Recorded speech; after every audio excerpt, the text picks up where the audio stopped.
In this video, I want to explore the concept of genetic drift. Our environment features two species of plants, the pink flower of the lowlands and the ice flower of the mountains. It also features two species of herbivores who eat the flowers, the yellow cow and the teal cow, and one species of red predators who eat the cows. This video will consist of 3 parts. 1. Explaining the 5 or so updates to the mechanics of Utopia. 2. Running a full simulation to see how long the creatures survive. And 3. Implementing genetic drift and seeing how long they survive then. Let's begin. Part 1. The mechanics. In my last Utopia video, all 4 simulations resulted in every species going extinct. This happened because a surge in the herbivore population resulted in all the plants getting eaten, and once that trophic level of the food chain was gone, it was just a matter of time before the entire ecosystem collapsed. The goal of this project? Can we achieve a stable ecosystem with no species going extinct for 30 days? Meaning, is long-term equilibrium possible, and could genetic drift possibly get us there? Let's find out. So I got a lot of feedback from you viewers on how to fix the extinction problem. In particular, Kui Cub thought the issue might be that herbivores always knew exactly where the plants were. When there was a single flower remaining, and we all hoped it would repopulate the planet, how could that even happen when every cow in the world knew exactly where it was and how to go eat it? To fix this, I ruined their eyesight. I gave all animals a limited viewing distance of 8 tiles, which is depicted with this blinking yellow wall. If animals can't find food or mates in that radius, tough luck. I also changed it so animals who don't know where to go don't just freeze in their tracks, which was extremely unrealistic. Now, if no target can be found, they revert to the Wander moveset, which randomly alternates between pausing, walking forward at 50% speed, or turning. Let's see how these modifications change the outcome of Utopia. First, as you can see, I made the map much bigger, from 20 by 20 tiles to 40 by 40 tiles, which was a recommendation made by Sisyphean Catboy. As we return to the game screen, we notice it's nighttime on day 1. My friend Objects in Motion recommends we call the period of time between midnight and dawn the foredawn instead of the morning, since 1 AM does not give off the same morning vibes as 11 AM. Anyway, because there is so little sunlight, plants don't grow, so their populations fall as they're eaten by hungry herbivores.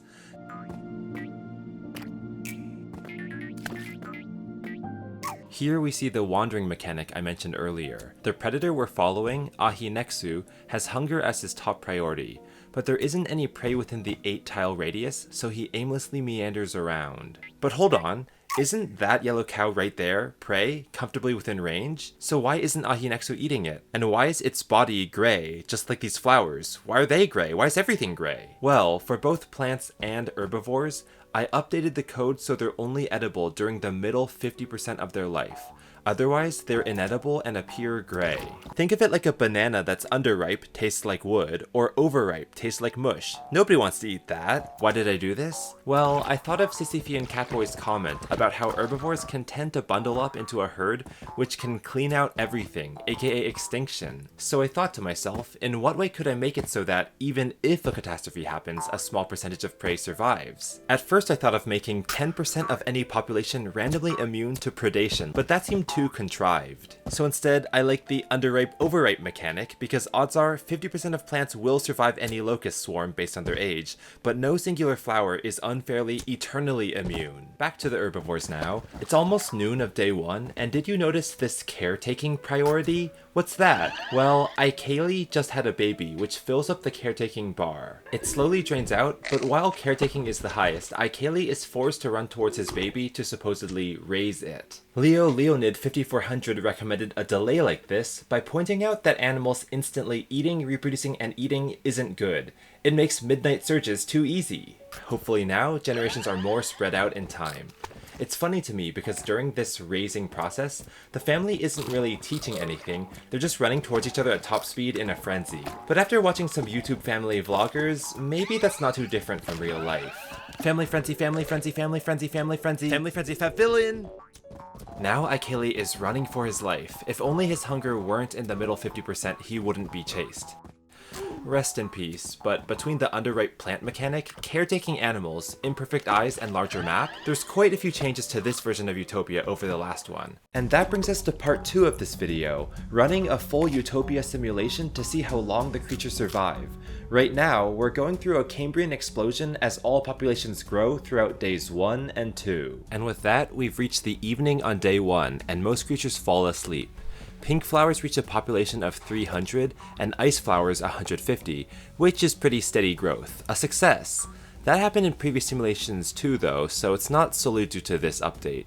Elsewhere, the predator Okwoku jumps into the lake to drink. Thirst was the one priority above sleepiness, so with it resolved now, she instantly falls asleep. That's why you often see sleeping crowds of animals on coastlines at night in Utopia. But now Okwoku's hungry. With the new update, if the other yellow cows can escape Okwoku's circle of sight here, then they're safe. The less food in an animal's stomach, the lighter they are and the faster they run. In the wee hours of the foredawn, the yellow cow's population starts to climb well above the teal cows, which makes sense because they have a much larger stash to support them. At midnight it was 30 and now it's 44. The question is, will all these new yellow children put a strain on the pink flower population, leading them to extinction? Well, spoiler warning, it doesn't, because the ratio of producer to consumer is still about 8 to 1, very healthy. I would only start getting nervous if it falls below 3 to 1.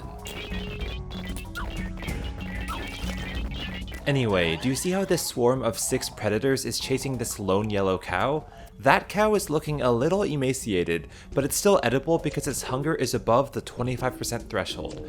But as it runs over the mountains, its food reserves deplete lower and lower until eventually hunger falls below 25% and its body turns gray.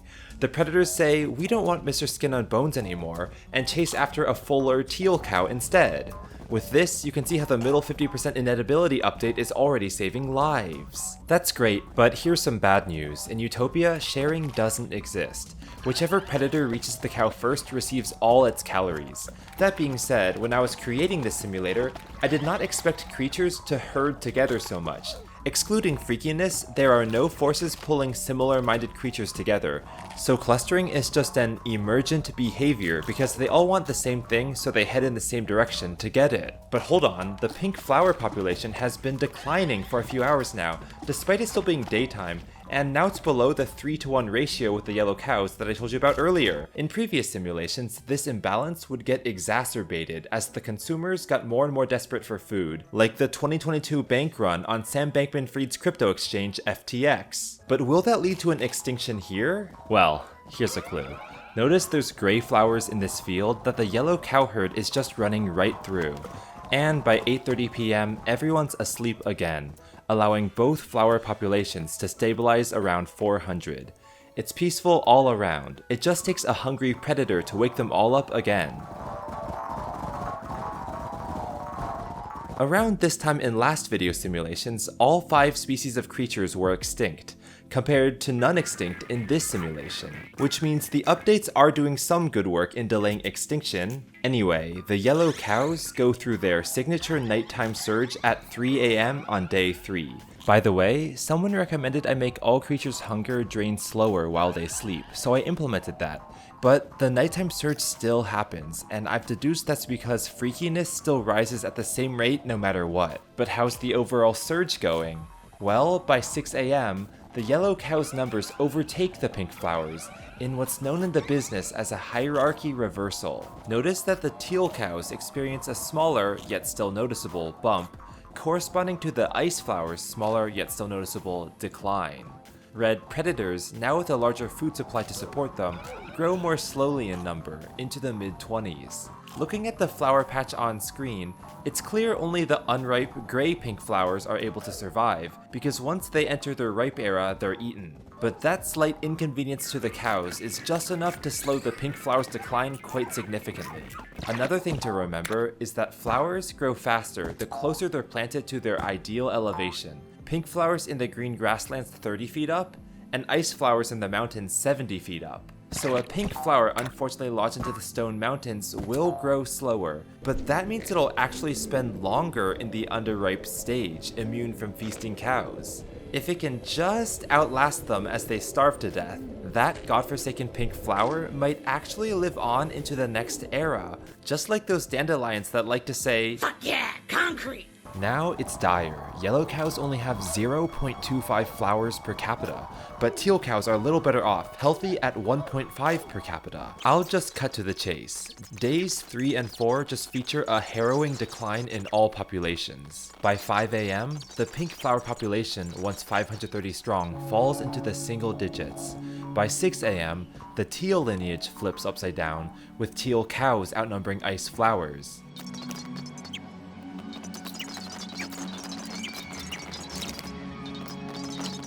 By 2 PM in the afternoon, the yellow cow population is also in the single digits, and only 4 pink flowers are left alive. By 6 PM in the evening, the red predators actually become the most populous species, signifying a complete reversal to the hierarchy. This also means that all 5 species have been the most populous at some point in time. Take a look at Alaitu, one of just 2 remaining yellow cows. If this species is to repopulate, he has to mate with the other yellow cow somewhere else on this map. But at 9 PM at night, this group of 10 red predators gets hungry. So hungry that 3 of them actually starve to death. It doesn't deter the other 7 though, so it's not long before Alaitu is eaten, and in less than an hour the other yellow cow is eaten too, guaranteeing the yellow cows into extinction at the end of day 4. This truly is an era of desolation, with every species having fewer than 50 creatures on the map. Well, that's too bad. All those Utopia updates only extended the ecosystem's first extinction from 2.3 days to 3.9 days. Not great. But hold on. In previous simulations, it was always a flower to go extinct first, and this time the cows went extinct first. Wait, when the last yellow cow died, there were still 14 pink flowers left on the map. Not enough to fill a garden, but something's different this time. They don't have any natural predators to be afraid of. What does that mean? Completely unrestrained proliferation. The pink flowers are back with a vengeance. They overtake the red predators to become the most populous species again. Then they hit 50.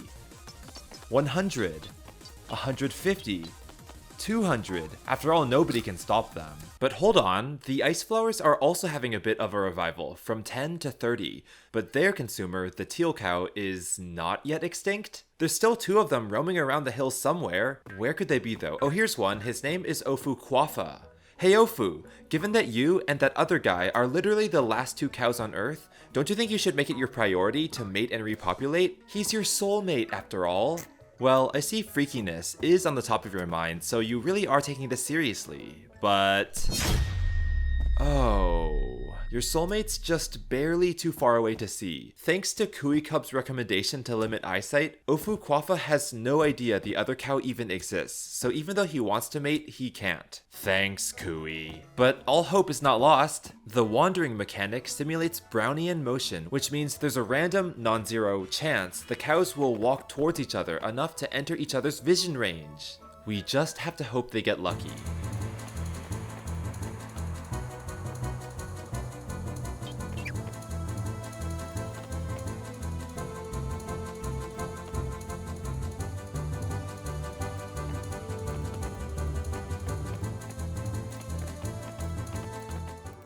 Which they're not. Luck is never on our side. But notice how Ofu's freaky bar doesn't extend all the way to the right.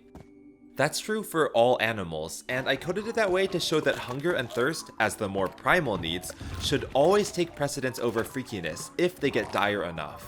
So even though Ofu is max freaky, it's just a matter of time before he's so thirsty he can't ignore it anymore and has to run for the water. Which, luck would have it, brings him closer to the other cow. Wow, what a match made in heaven. Ofu Kwafa takes a much needed drink of water, but then the soulmate cow, named Lice View, gets freaky first. He mates with Ofu to produce the world's first baby cow in over a day. The baby's name? Ajada, born at 11:55 AM on day 6. A true utopian miracle if I do say so myself. Now, Laceview dealt with their freakiness, but Ofu still hasn't yet. It's been a long time since he's eaten, so Ofu climbs the mountain to nibble on a flower, but then it's time to make children again. At 2:06 p.m. on day 6, Ajada's sisters Anija and P are born. I don't know what the third child's full name is because it bleeds off the edge of the screen. After the twins are born, Ofu and Laceview caretake for a bit, but they lose interest 4.7 seconds later like cows normally do. What can I say? The utopian cow's brain has about the same attention span as real-life iPad kids, I guess. Now what's interesting is that all utopian cows were busy being aimlessly freaky for the last 12 hours or so instead of eating. So not only did pink flowers skyrocket to 900, the ice flowers with essentially no predators also skyrocketed to 220. So to summarize, it's day 6 or 7. With 6 young cows all near each other and food in abundance and those pesky predators extinct now, it's no surprise that Utopia is ready for a second wind.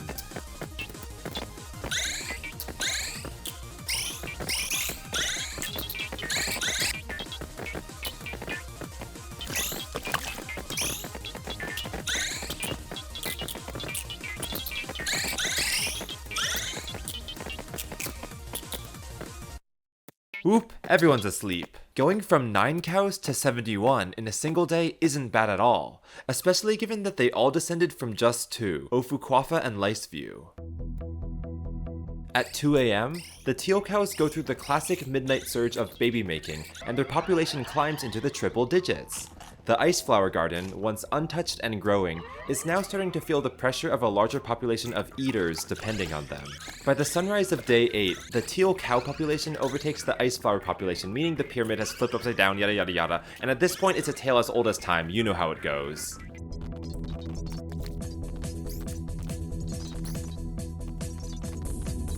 By the afternoon, the teal cow population reaches its peak of 194 cows, which may sound like a triumph since their apex is nearly 100 times higher than their nadir. But that means the first derivative has reached 0, so really it's the beginning of the end. 2 hours later, an interesting phenomenon occurs. Yes, there are around 90 ice flowers still remaining, but as always it's the gray ones that avoided being eaten. This cluster of hungry cows can't see any ripe flowers in their view, but then one underripe flower enters its ripe era. Every cow instantly starts running to it, so you can see this cloud condensing. Only one cow can actually eat the flower though, and once it's eaten, the other cows have no target anymore, so they revert back to their low-speed wandering. Then another ice flower reaches ripeness, rinse, and repeat.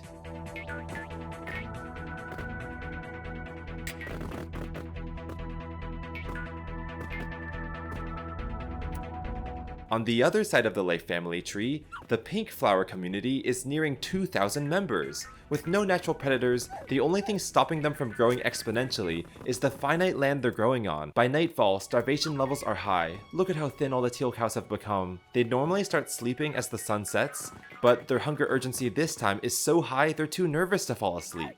As midnight approaches, they all pull all-nighters, and the chase after ripe flower phenomenon continues and gets increasingly pathetic. Those dog barking sounds you hear are the sounds of cows dying from starvation. And by 2 a.m. in the foredawn, the teal cows fall below 100 members again, with their food ratio being under 0.5 per capita.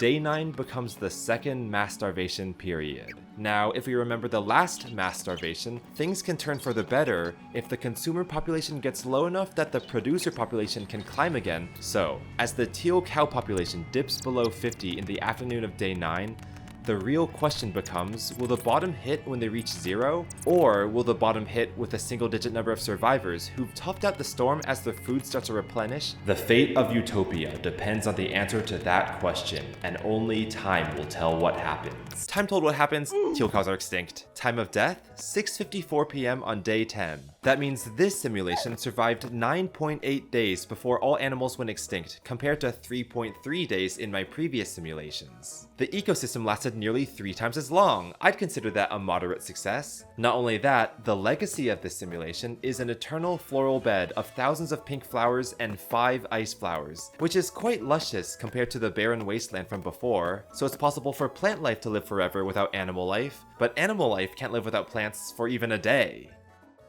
But wait, we didn't reach our goal of 30 days of equilibrium, and we haven't implemented any genetic drift, the whole point of this video. So now it's finally time for part 3, where we try to do both those things. Here's my thinking. Teal cows suffered through starvation even when thousands of pink flowers surrounded them, because cows can't eat flowers of a different lineage.